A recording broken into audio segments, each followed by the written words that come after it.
interessante hoje. E que você dá paz com esse vizinho aí que chegou depois, né? Esse aí que perdeu a hora, perdeu o trem, né? De repente ele perdeu o trem, né? Chegou mais tarde, né? O trem atrasou, o ônibus atrasou, quebrou. Glória a Deus, aí ele chegou depois do horário, né? Então você dá paz com ele, em nome de Jesus. Você nunca andou naqueles ônibus velhos, irmãos, lá assim, ele bem ruim, né? Já andou? Que dificilmente chegava na hora. Né? Lá na minha cidade tinha muito bem ruim, assim, né? E às vezes sempre quebrava, né? Sempre quebrava. Mas glória a Deus, sempre bem-vindos, meus irmãos. O Salmo 106 e depois o livro de 1 Samuel. Vou aproveitar que vocês estão em pé e depois a gente vai conversando. Salmo 106, versículo 1. Eu queria falar hoje, meus irmãos, sobre a gente superar, né, as nossas fragilidades, as nossas debilidades mesmo. Né? Eu queria mostrar que Deus a gente pode, e exemplos da Bíblia também sobre isso. Salmo 106, versículo 1. Esse versículo apenas diz assim: Aleluia. Já começa assim, né? Aleluia quer dizer glória a Deus, né? Aleluia. Rendei graças ao Senhor, porque Ele é bom, e porque a sua misericórdia dura para sempre. Amém? Então, olha, rendei graças ao Senhor, porque Ele é bom, e porque a sua misericórdia dura para sempre. Amém? Glória a Deus, né? E depois o livro de 1 Samuel, capítulo 1, a história muito conhecida de uma mulher chamada Ana e a sua batalha, a sua luta, o drama da sua vida, né? Diz no versículo 1 também. Houve 1 Samuel 1, versículo 1. Houve um homem de Ramataim Zofim, da região montanhosa de Efraim, cujo nome era Eucana, filho de Jeroão, filho de Eliú, e de Tu, filho de Zufi, o Efraim. Tinha ele duas mulheres, uma se chamava Ana e a outra Penina. Penina tinha filhos, Ana, porém, não os tinha. Este homem subia da sua cidade de ano em ano a adorar e a sacrificar ao Senhor dos Exércitos em Siló. Estavam ali os dois filhos de Eli, Hófni e Finéias, como sacerdotes do Senhor. No dia em que Eucana oferecia o seu sacrifício, dava ele porções deste a Penina, sua mulher, e a todos os seus filhos e filhas. A Ana, porém, dava a porção dupla, porque ele a amava, ainda mesmo que o Senhor a houvesse deixado estéril. A sua rival a provocava excessivamente para evitar, porquanto o Senhor lhe havia cerrado a mata.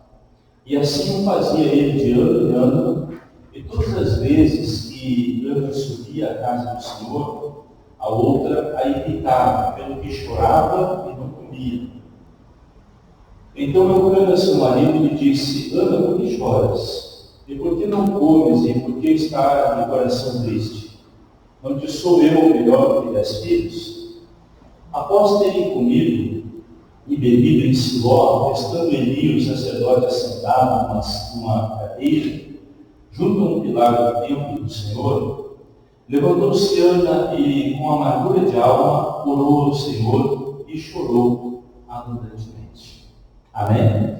Digam graças a Deus, que o Senhor nos ajude, né, meus irmãos? E ilumine o nosso coração com a sua palavra, tá bom? Vamos sentar um pouquinho, meus irmãos, para a glória de Deus. Glória a Deus. Olha que história dramática essa da Ana, que acredito que vocês conhecem, né? O drama dela, a dor dela, de ter um casamento complicado, ter que dividir o seu marido com uma outra pessoa, meus irmãos, uma pessoa mal compreendida em casa, o marido também, que chega a dizer que ele era melhor que 10 filhos, uma mulher que vivia amargurada, sendo constantemente provocada por outras, né? A outra provocava ela, e era uma provocação não para irritar, mas era uma provocação para perturbar a alma da Ana. Era algo assim no sentido de fazer ela se sentir culpada, se sentir cheia de pecado, porque ela não tinha filhos. Então a provocação era no sentido assim, você plantou, você está colhendo, tu fez alguma coisa errada, por isso que Deus está te punindo. É nesse sentido que ela era todos os dias provocada. Subia ao templo todos os anos para orar, oferecia sacrifícios a Deus. Diz que o seu marido até lhe favorecia, porque amava mais a ela do que a outra, e lhe dava a porção dobrada, né? Se para Penina, ele dava uma ovelha para sacrificar ao Senhor, para Ana ele dava 2. Favorecia ela muito. E diz que assim fazia de ano em ano, e num daqueles anos que ela subiu, a Bíblia diz aí no versículo 10 que Ana se levantou e orou com amargura de alma, orou ao Senhor e chorou abundantemente. E nesse texto, resumido, sim, a gente percebe, meu Deus, meus irmãos, muita misericórdia de Deus, como a gente leu no Salmo 106:1, né? Que a misericórdia de Deus dura para sempre. E essa é uma verdade que se cumpriu na vida dela e que se cumpre na nossa também. Porque acima de qualquer coisa, meus irmãos, acima, né, de uma má sorte na vida, acima, meus irmãos, daquilo que as pessoas chamam de karma, né? Karma na vida, acima de um destino talvez tão cruel como alguém poderia dizer: Ana, tua vida é horrível, certamente diziam para ela, né? Ou, meus irmãos, com uma vida tão pequena, tão sofrida, tão triste, tão amargurada, cheia de lágrimas, cheia de dor, cheia de disputa, de competição, com uma competidora cruel que provocava ela todos os dias. E acima de uma vida assim tão horrível, que a gente poderia dizer assim, como provavelmente a Penina dizia: Ana, isso aí é a lei da semeadura, tu plantou, tu está colhendo. Isso aí está voltando tudo que tu fez. Essas coisas que as pessoas dizem, né, umas com as outras, quando vê alguém sofrendo, quando vê alguém passando um aperto, quando vê alguém com um destino assim tão cruel, com uma vida tão horrível, como era a da Ana, nós vemos aí. Não era fácil a vida dela. Tem que conviver com outra mulher junta na mesma casa, tem que não poder ter filhos, um marido que não compreendia ela, nem o sacerdote compreendia ela, porque quando ela chegou no templo para orar, ele disse que está bêbada. Nem o pastor compreendia a coitada da Ana. A situação é difícil para ela. Mas às vezes a gente costuma dizer para pessoas assim, a gente diz: isso aí deve ser retorno, deve estar colhendo o que tu plantou. E essas coisas, meus irmãos, que a gente às vezes ouve e às vezes até falamos, mas o que eu quero dizer é que acima de todas essas coisas está um Deus que tem uma misericórdia grande em nome de Jesus. Esse Deus que nós lemos no Salmo 106 aí, ele usou de misericórdia para uma Ana, muita misericórdia. Uma mulher que parecia que estava com um destino selado, que parecia que estava com uma vida totalmente derrotada, um casamento ruim, infeliz, frustrada, decepcionada, tudo que você pode imaginar, as lágrimas dela dizem que ela sentia. Pois acima de tudo isso, né? Acima desse destino tão estreito, dessa vida ruim, há um Deus que nos perdoa em nome de Jesus. Há um Deus que tem misericórdia. Há Há um Deus que nos ajuda, em nome de Jesus. Às vezes a gente pensa, não tem mais jeito, né? Ou para essa pessoa acabou, ou a gente diz, está colhendo o que plantou, né? Ou a gente, sabe, a gente pensa o destino dela é esse, a sina dela é essa. A gente pensa assim das pessoas, né? A sina dessa pessoa é essa, vai morrer assim. Mas acima de tudo isso, é um Deus que tem uma misericórdia que dura para sempre, em nome de Jesus. Que não tem fim e que pode nos tirar desses abismos, em nome de Jesus. Que pode tirar a gente, meus irmãos, desses caminhos estreitos, né? Desses destinos assim que a gente pensa, está selado, acabou, dessa vida infeliz, dessa vida frustrada, desses casamentos ruins, dessas amarguras, dessas iras que as pessoas têm contra nós, de tudo isso que a Ana sofria, dessa rival, dessa provocação, dessa competidora. Há um Deus que pode nos ajudar, em nome de Jesus. Diga isso para o seu vizinho, há um Deus que tem uma misericórdia que dura para sempre, em nome de Jesus. A misericórdia dele é grande, Deus. E assim como essa pobre Ana aqui, eu acredito, meus irmãos, que também a nossa vida é assim. Às vezes a gente pensa, né, que para nós não vai ter jeito, ou a gente pensa que a nossa situação é impossível de reverter, ou a gente pensa até mesmo, eu fiz tanta coisa errada que Deus não vai se compadecer mais de mim. Eu errei tanto que o Senhor nem olha mais para mim. Mas a verdade, a vida da Ana nos ilustra que não é bem assim. Que é um Deus cheio de misericórdia. E que a sua misericórdia, as lamentações, se renovam todo dia. A gente pensa que Deus usou de toda a misericórdia que podia comigo, pastor. Mas amanhã de manhã, as Lamentações 3:21, a misericórdia dele se renova, em nome de Jesus. E ele é capaz de nos tirar de qualquer outro poço, qualquer outro abismo, novamente, em nome de Jesus. Porque ele é Deus. Se ele fosse homem, né, estaríamos perdidos. Mas a Bíblia mesmo diz que Deus não é o homem para que minta, graças a Deus. Se ele fosse homem, nós estávamos lascados. Né?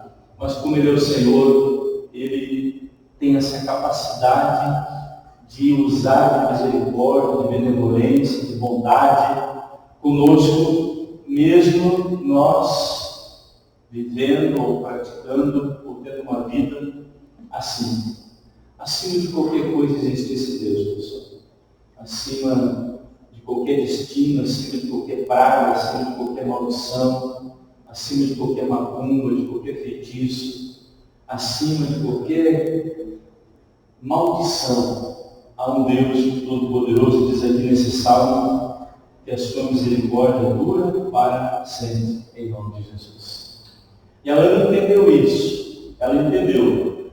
Essa mulher aí que nós lemos, a partir do versículo 6, né?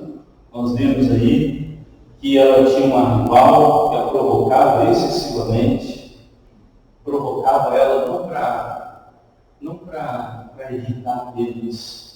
Você sabe que se a gente quer irritar uma pessoa, dependendo das palavras, você irrita a pessoa. Mas a ideia não era irritar, a ideia era perturbar emocionalmente, né? Deixar ela abalada mesmo. A ideia era fazer ela se sentir culpada. Culpa. Essa era a ideia.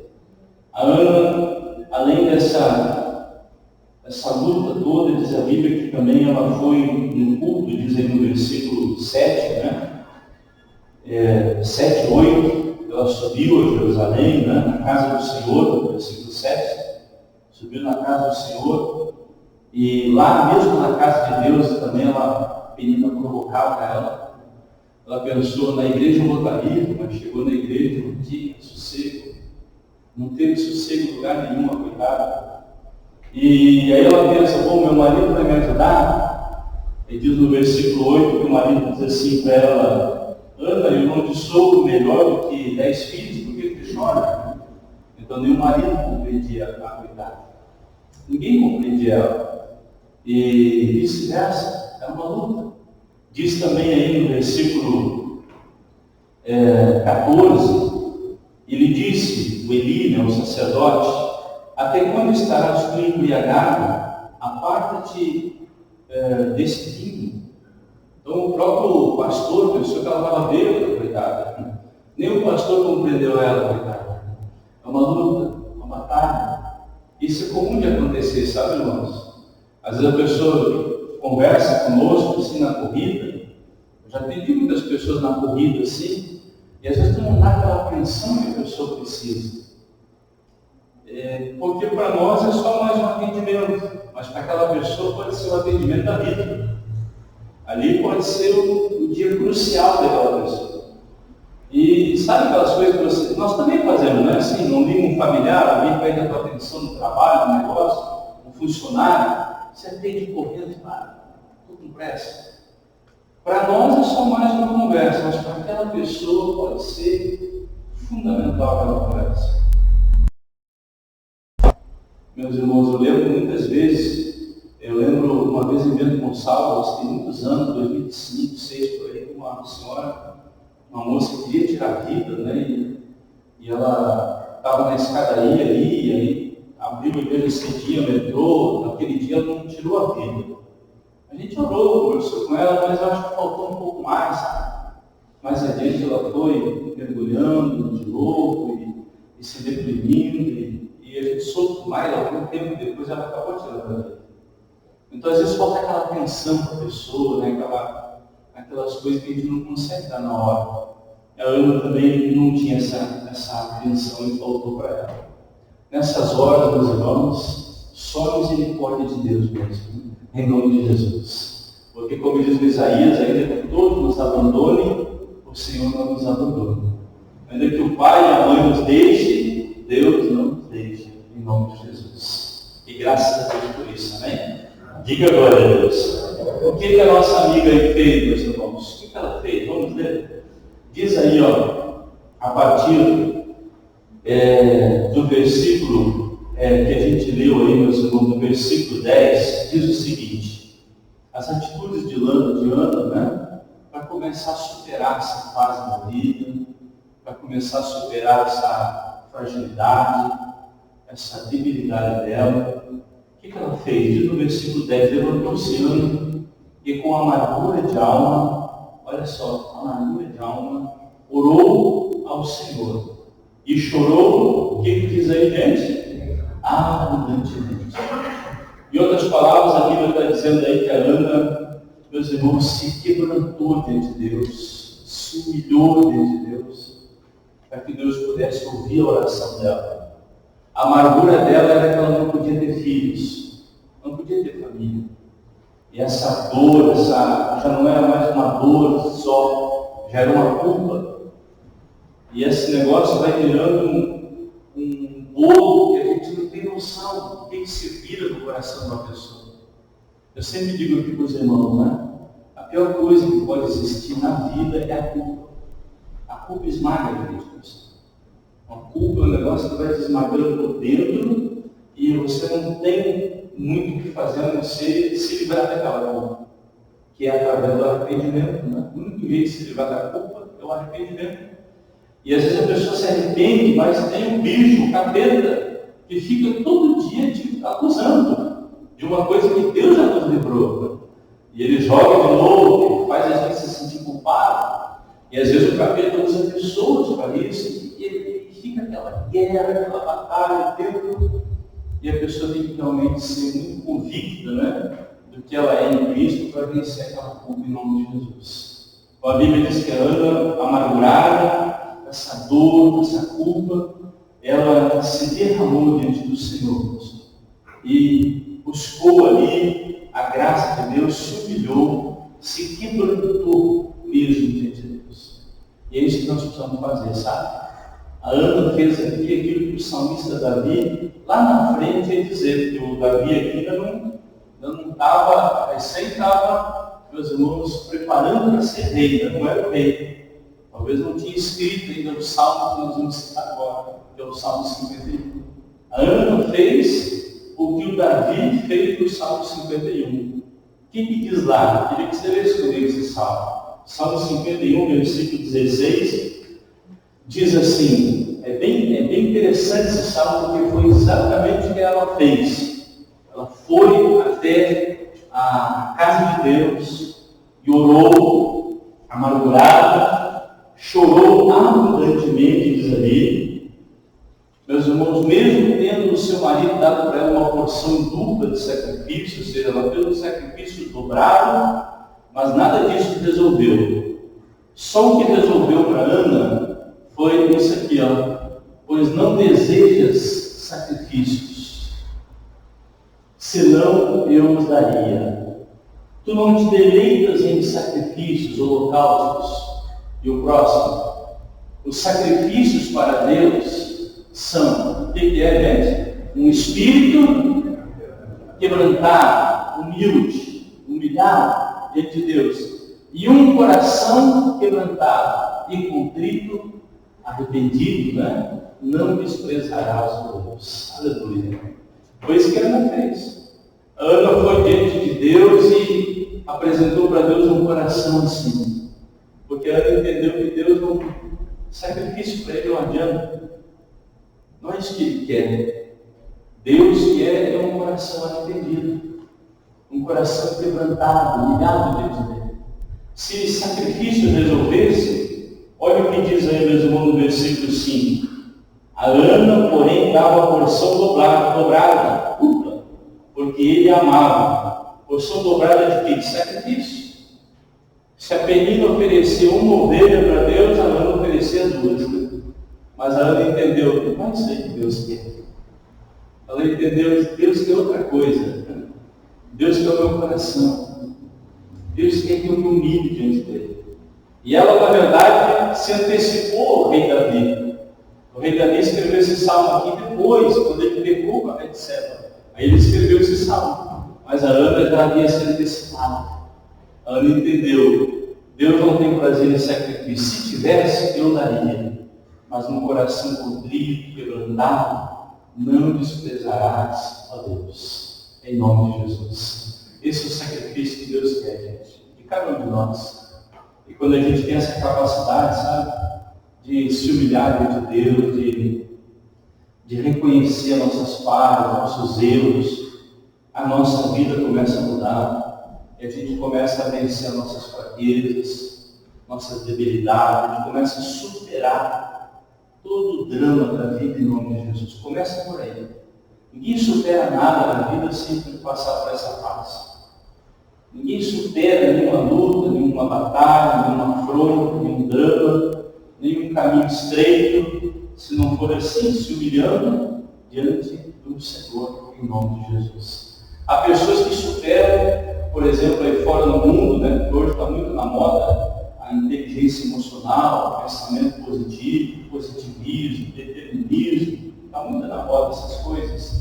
Há pessoas que têm até uma autoestima, mas não, eu vou conseguir, ela vai.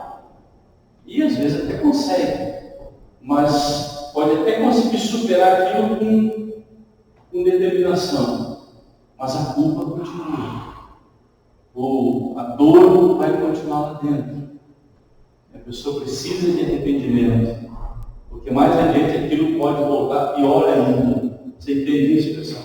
A gente consegue às vezes superar umas fases da vida dizendo assim, não, eu vou me levantar e vou dar a volta por cima e vou seguir. A gente consegue. Mas mais adiante a gente vai estar quando? Eu tinha que ter me arrependido também. Porque a gente dá a volta por cima, mas a culpa acompanha. E a Ana tinha esse problema, ela tinha esse sentimento. E ela fez o certo no nome de Jesus. Diga glória a Deus. Com o coração contrito, arrependido, o Senhor não despreza. Sacrifícios, alguns ele aceita, outros não, mas se não for de coração, também não funciona. É como diz, meus irmãos, aí no versículo 12, diz ela, demorando-se ela no orar perante o Senhor, passou Eli e observava ali o movimento dos lábios. Ela ficou um tempão ali orando e adorando, e ela fez aqui aquilo que a gente precisa fazer também, além de se humilhar, além de se quebrantar diante de Deus, a Bíblia diz que a Ana e ela se derramou, sabe? Se derramou diante de Deus, buscou a Deus de todo o coração. Ela só balbuciava, só mexia os lábios.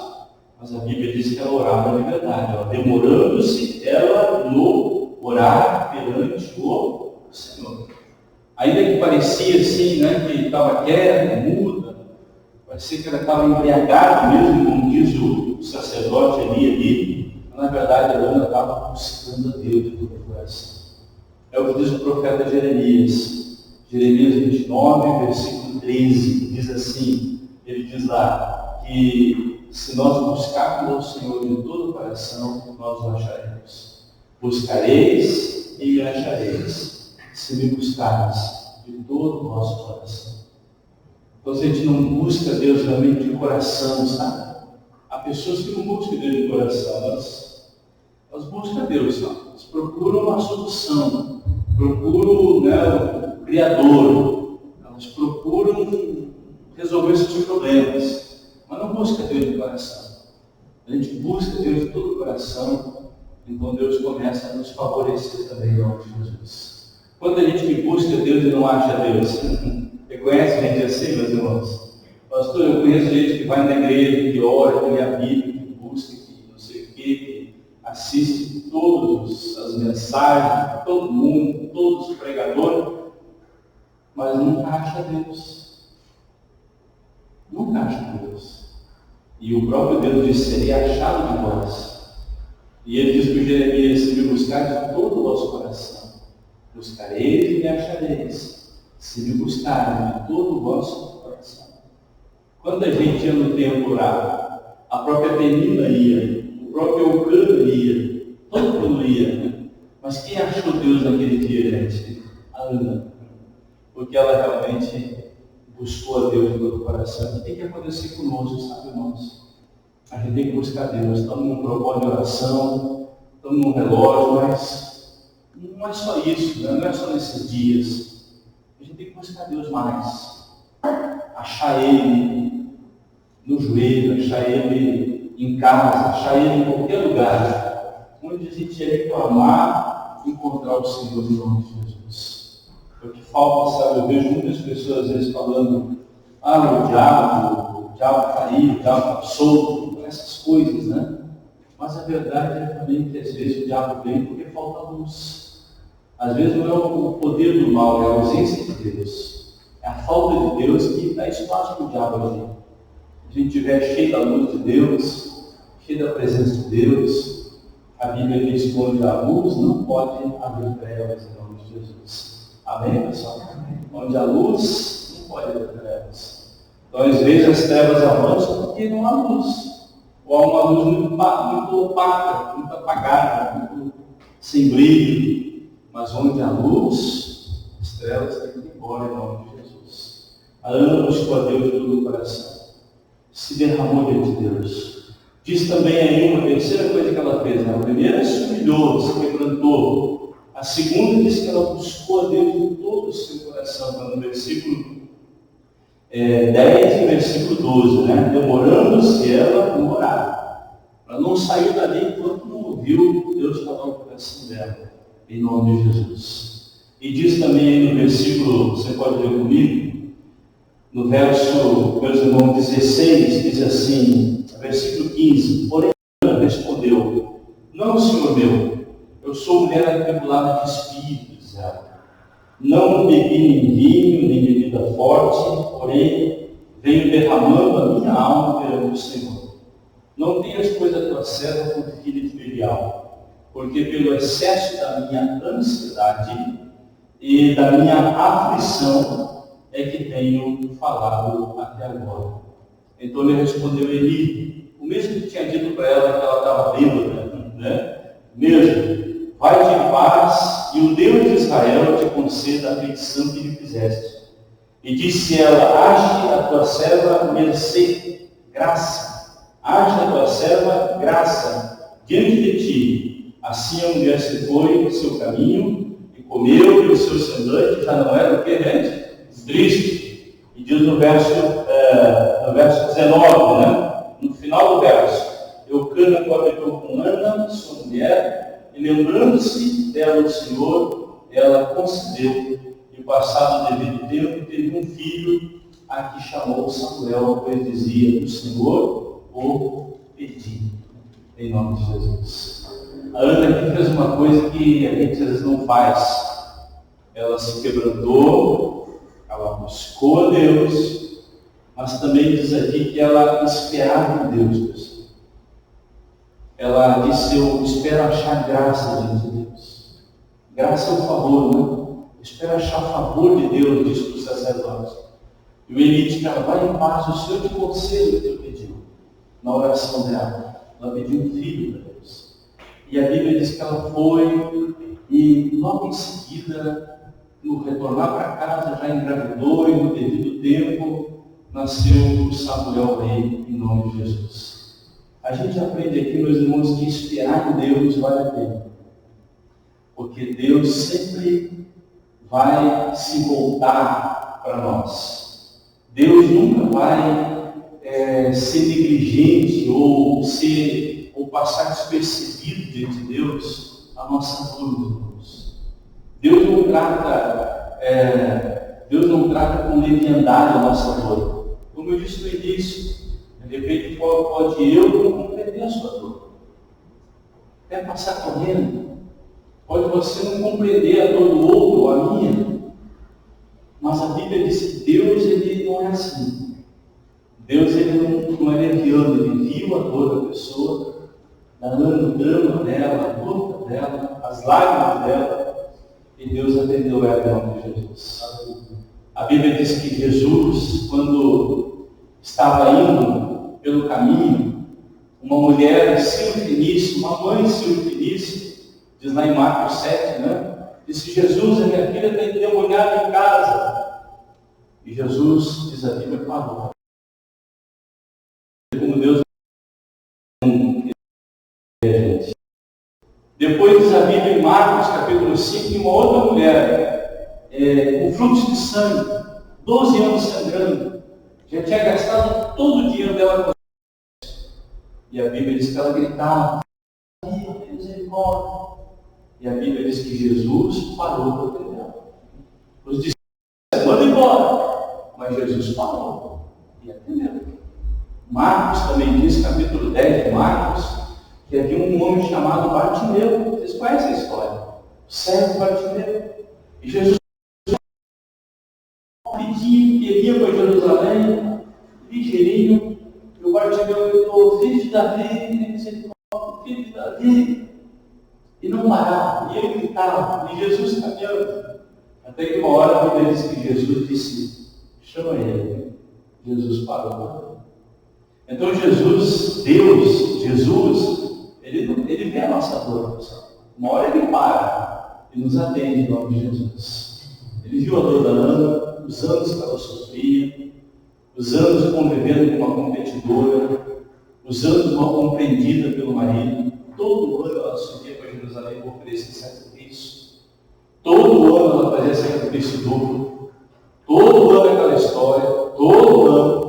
Mas um dia o Senhor parou e atendeu ela em nome de Jesus. Deus nos atende, pessoal. É só a gente esperar com paciência no Senhor. Salmo 40, lá esperei com paciência no Senhor. Ele se inclinou para mim e me ouviu. Tirou os meus pés de um charco de lodo e em nome de Jesus. Diga a glória a Deus. Esse Deus aí está aqui também, meus irmãos. A Ana tem o drama dela, a Bíblia, mas cada um de nós, às vezes, temos esses dramas também, né? A gente vai vendo, às vezes, as pessoas viverem esses dramas, né? Vai chegando a idade, vai chegando o tempo, a juventude também, e a pessoa vai dizendo: puxa vida, minha vida não anda, não sai do zero, não flui. E a gente, às vezes, vai se sentindo como Ana também, infrutífera, estéril, produtiva. E às vezes as pessoas vão dizendo: acho que é o teu destino, de repente você plantou, está colhendo, é isso aí mesmo, aceita, né? Aceita. E às vezes a nossa história se repete também. Mas olhando para a história dela, e olhando para Deus que atendeu ela, para Deus que usou de misericórdia com ela, eu acho que há esperança para a gente também, em nome de Jesus. Há esperança para nós, porque a misericórdia de Deus agiu na vida dela, a misericórdia de Deus age na minha, age na de todos nós. Esse Deus é longânimo, é paciente, é benigno, é bom. E por mais que as pessoas dizem a tua vida está selada, o teu destino é esse, o teu carne é esse, tua sina é essa, tua desgraça, né? Está escrito lá nas estrelas do teu fim, do teu caminho, mas acima de tudo isso há um Deus que é cheio de misericórdia em nome de Jesus. Há um Deus que olha para nós e diz, não vai ser assim não, eu vou mudar isso aí. Essa pessoa orar, essa pessoa se derramar, essa pessoa me buscar, esperar em mim, uma Ana fez, eu vou mudar a sorte dela. E Deus mudou. Nós vemos aí que Deus deu um filho para ela, amém, gente? Deu um filho para ela chamado quem? Samuel. Samuel ungiu Saul e Davi de rei. Ungiu dois reis. Porção dobrada. Abençoado. Parou por aí? Você leu o capítulo 2, versículo 21, diz que abençoou, olha a palavra, né? 2:21 de 1 Samuel. Abençoou, pois, o Senhor a Ana. E ela concebeu e teve 3 filhos, 2 filhas, e o jovem Samuel crescia dentro do Senhor. Teve uma pá de filho. Para quem não tinha nenhum, veio falar. Porque Deus é bom. Deus olha a nossa angústia, a nossa dor. Às vezes as pessoas pensam, nós todos, meus irmãos. Eu sei o que é a gente botar a cabeça no travesseiro às vezes, e à noite, e os tormentos da noite, como diz o Salmo 91. E a cabeça da pessoa de girar, o medo vir, o pavor vir. O Salmo 91 diz isso, né? O pavor da noite, o terror da noite. E o diabo às vezes vem e te assombra, te assusta. E o medo vem, o tempo vai passando, e a pessoa se encontra na solidão, solitária, sozinha. Esses dias, essas horas, assim que a pessoa fica assombrada. Meus irmãos, a pessoa pensa que não vai, que a vida dela é economia, né? Que caminho estreito vai afunilar e vai terminar ali. Num funil que vai cair no inferno, né? Mas quando a gente olha para Deus, a gente tem esperança. A gente lê o Salmo 106, a gente diz, não, tem esperança. Tem jeito, a palavra não é final, há uma solução. Há um Deus, há um Senhor, há um Jesus que para me atender. Pastor não para me atender, mas Jesus para. Ninguém para para me ouvir, mas Deus para. Meu marido não me compreende, minha mulher não me compreende, mas Deus me compreende. O sacerdote não me compreende, ninguém me compreende, mas o Senhor nos compreende, em nome de Jesus. Diga aí para o seu vizinho, vamos orar. O Senhor nos compreende. Só Deus nos compreende. Só Ele, viu? Tem horas que nem o sacerdote compreende a gente. Não tem jeito, né? Ninguém nos compreende, mas o Senhor nos compreende. Vamos orar a Ele e dizer, Senhor, eu tenho um drama parecido da Ana, não tão difícil, mas parecido dessa moça aí. E eu queria que o Senhor me abençoasse, amém? Vamos orar? Vamos? Aleluia, se você quiser, agora, Deus aí, glória a Deus. A Ana não teve medo de se expor, né, gente? O Eli perguntou para ela, o que tem, mulher? Está bêbada? Eu disse, não estou bêbada não, estou orando, estou aqui em lágrimas, porque a minha dor é muito grande, ela não teve medo de se expor, sabe? A gente não pode ter medo de dar glória a Deus, não pode ter medo de, mas todo mundo vai saber, pastor, se me ver chorando aqui, todo mundo vai saber, mas então, a igreja é um lugar que a gente devia ser curado, tratado, para nós sermos abençoados em nome de Jesus, né? E quantas vezes eu aqui pregando cai minha lágrima também, né? Isso não significa que eu estou endemoniado, significa que eu estou quebrantado em nome de Jesus. Então, Deus, Ele trata com todos nós, nós estamos num ambiente de culto em nome de Jesus. E no ambiente de culto, tudo é possível, porque há uma presença de Deus aqui, A Bíblia diz em Atos capítulo 1 e 2 que o Espírito Santo ele habita na igreja. Ele está na igreja. Ele não é só sobre mim, sobre você. A Bíblia diz que ele está na igreja. Ele foi dado na igreja. Então ele está aqui agindo. E no ambiente de culto ele vai agindo, ele vai trabalhando, lembrando a gente. E às vezes uma palavra até parece boa para alguns, mas para outros é a palavra da vida em nome de Jesus. Para outros é a palavra da vida, né?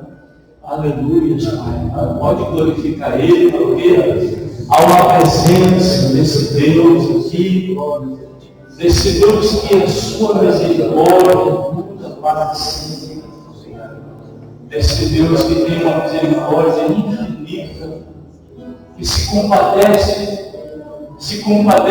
das andas e dos Paulos e dos Mauros, e se compadece de todos, dos Emerson, e se compadece dos Fabianos e dos Ulisses da vida, e se compadece de todos nós, porque Ele é o Senhor, que é longânimo, que é bom, que é cheio de misericórdia, que não leva em conta os nossos pecados, que joga no mar do esquecimento, e que vê a nossa dor, vê as nossas lágrimas.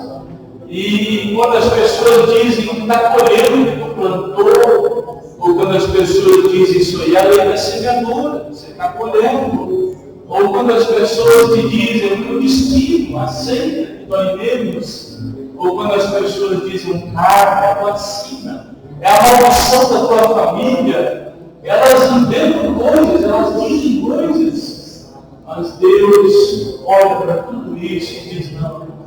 Acima de tudo isto, eu sou um Deus que tem misericórdia, eu sou um Deus que perdoa, eu sou um Deus que se compadece.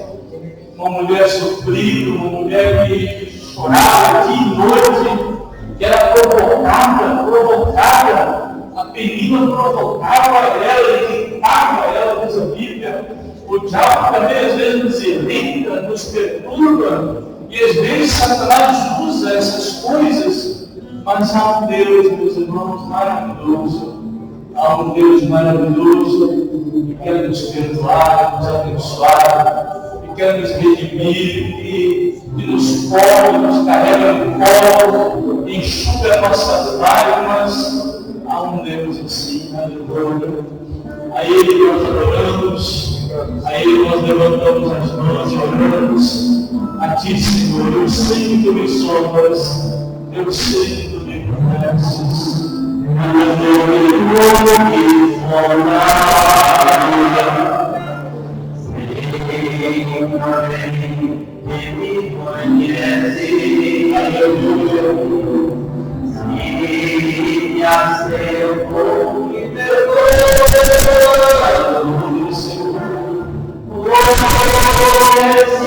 Teus pensamentos